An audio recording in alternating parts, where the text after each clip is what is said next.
April మాసం మరి సింహరాశి వారికి ఏ విధంగా ఉండబోతోంది గురువుగారు? శ్రీ గురుభ్యో నమ. శ్రీ మహాగణాధిపతి నమ. శ్రీ మహాసరస్వతి నమ. హరి ఓం శ్రీమాత్రే నమ. ఈ యొక్క సింహరాశి వారికి ఏప్రిల్ మాసంలో ఏ విధంగా ఉండబోతుందంటే, ముఖ్యంగా మఖ నక్షత్రం 4 పాదాలు, పుబ్బ నక్షత్రం 4 పాదాలు, ఉత్తర నక్షత్రం 1 పాదం సింహరాశికి చెందినవి. సింహరాశికి జన్మాస్త ద్వితీయంలో కేతు ఉంటున్నాడు. తర్వాత వీరికి అష్టమంలో శని, రాహు, శుక్ర, బుధులు కలయిక, ఇవన్నీ కూడా కలిసి ఉన్నాయి గ్రహాలు. తర్వాత వీళ్ళకి రవి 14వ తారీఖు నుంచి వీరికి ఈ యొక్క మేషరాశి యొక్క రాశిలోకి సంచారం చేస్తున్నారు. అంటే వీరికి భాగ్యస్థానంలో రవి ఉంటున్నాడు. తర్వాత 9వ స్థానంలో రవి సంచారం చేస్తున్నాడు. అట్లనే 10వ స్థానంలో గురువు ఉంటున్నాడు. 12లో కుజుడు ఉంటున్నాడు. ఈ 12లో కుజుడు ఎప్పుడైతే వచ్చాడో కొంత నీరసం, బద్ధకం, అపవాదాలు, ఏ నేరం చేయకపోయినా వీళ్ళ మీద నేరారోపణ చేయటం, నిష్ఠూరాలు, ఇక ప్రపంచంలో ఉన్న సమస్యలన్నీ వీళ్ళకే ఉన్నట్టుగా ఒక భావన వస్తుంది. ఎందుకంటే అన్ని గ్రహాలు అష్టమంలో ఉండటం ఒక ఎత్తు అయితే, కుజుడు ఒక్కడు 12లో ఉండడం ఒక ఎత్తు. నిద్ర ఉండదు, సమయానికి నిద్రపోదాం అనేటప్పటికి ఏదో ఆలోచన చేయటం, నిద్రపోగానే కలలు రావటం, పిచ్చి పిచ్చి కలలు, ఇవన్నీ సహజంగా వీళ్ళకి పట్టి పీడిస్తున్న సమస్యగా ఉంటుంది ఏప్రిల్ నెల.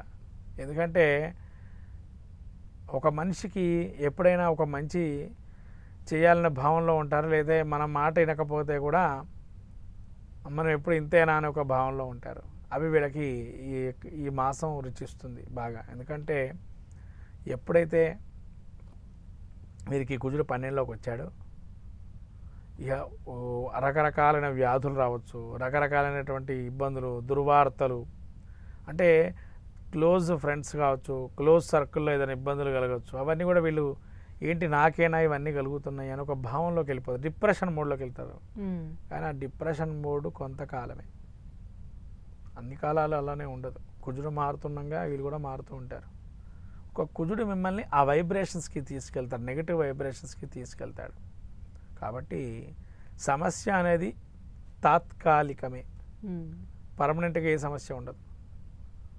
ఆలోచన చేస్తే పరిష్కారం వస్తుంది. ఫస్ట్ ఆలోచన చేయరు, మీదకి వచ్చేస్తున్న బాధతో ఉంటారు. కాబట్టి సమస్యకు పరిష్కారం ఉంటుంది. సింహరాశి వారు దాని గురించి ఆలోచన చేయాలి. అంతేగాని మన మీద పడిపోతుంది అన్న ఆలోచనగా సమస్యలు వచ్చి మీద పడిపోతున్నాయని కాదు.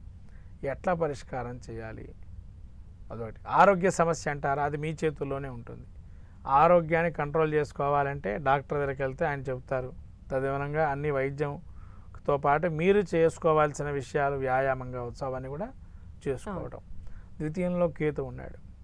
కుటుంబంలో కొన్ని ఇబ్బందులు కలగటం, కుటుంబంలో కానీ ధనపరంగా ఇచ్చేవాళ్ళ డబ్బు కూడా సగంలో ఆపేయటం, డబ్బు ఒక క్వాంటిటీగా ఇస్తా అన్నారు, దాన్ని సగంగా ఇవ్వటం, అదేంటి మొత్తం డబ్బు ఇస్తా అన్నారు కదండి సగమే ఇచ్చారంటే చేతికి అందకపోవటం లాంటివి జరిగే అవకాశాలు ఉంటాయి.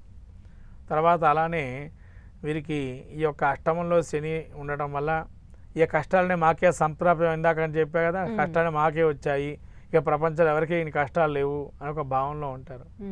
కాబట్టి కష్టాలనే సహజం, వాటిని ఎదురెత్తమే మన యొక్క సమస్య. జీవితంలో తెలుసుకోవాల్సిన ఇన్నిటి ఏంటంటే ఎదురెత్తూ ఉండాలి ప్రతి విషయాన్ని. తర్వాత రాహు ఉన్నాడు. ఆకస్మికమైనటువంటి ఇబ్బందులు, అప్పటిదాకా బాగుంటాం, ఒక్కసారిగా మనకేదో ఇబ్బంది వచ్చేస్తుంది, అనారోగ్యం రావటం, లేదా ఒక్కసారిగా ఏదన్నా ఒక మారుతనేయటం, తద్వారా ఏమైనా అనారోగ్యం వచ్చే అవకాశం ఉంటుంది. తర్వాత ఆరోగ్య సమస్యలతో పాటు వీళ్ళకి ఏంటంటే ఎప్పుడో కొంత సమస్య వస్తూ ఉంటుంది. జనరల్గా ఆ సమస్య బయటపడుతుంది. ఇప్పుడు ఏంటి ఆ సమస్య అన్న ఆరోగ్య విషయంలో, లేదైనా ఒక తెలియని రహస్యాన్ని తెలుసుకునే ప్రయత్నం కూడా ఈ నెలలో చేసే అవకాశం ఉంటుంది. తర్వాత శుక్రుడు, బుధుడు వీరికి ఏదైతే ఉందో, శుక్రుడు యోగాన్ని ఇస్తున్నాడు. ఇక్కడ కొత్త పరిచయాలు ఏర్పడటంతో స్త్రీ కానీ పురుషుడు కానీ దాని ద్వారా వీళ్ళు మంచి పొందే అవకాశం ఉంటుంది. బుధుడు వీరికి అష్టమంలో ఉన్నాడు. అష్టమ బుధుడు కూడా కొన్ని సౌఖ్యాలు ఇస్తాడు. లాజికల్ థింకింగ్, అంటే సమస్య వచ్చింది అనే దానికి కూడా పరిష్కారం మీ దగ్గరే ఉంది. లాజికల్గా ఆలోచన చేయండి, థింక్ చేయండి, ఆలోచించండి, ఖచ్చితంగా పరిష్కారం దొరుకుతుంది. పరిష్కార మార్గాలు కూడా ఇంకేమన్నా ఉన్నాయంటారా ఆరాధన చేసుకోవడం ద్వారా? ఇంకా వీరికి రవి యోగదాయకంగా ఉన్నాడమ్మా. ఇక్కడ గురువు 10లో ఉన్నాడు కాబట్టి కొంత ఏదైనా ఉద్యోగం చేసే వాళ్ళకి ఇబ్బందిగా ఉంటుంది.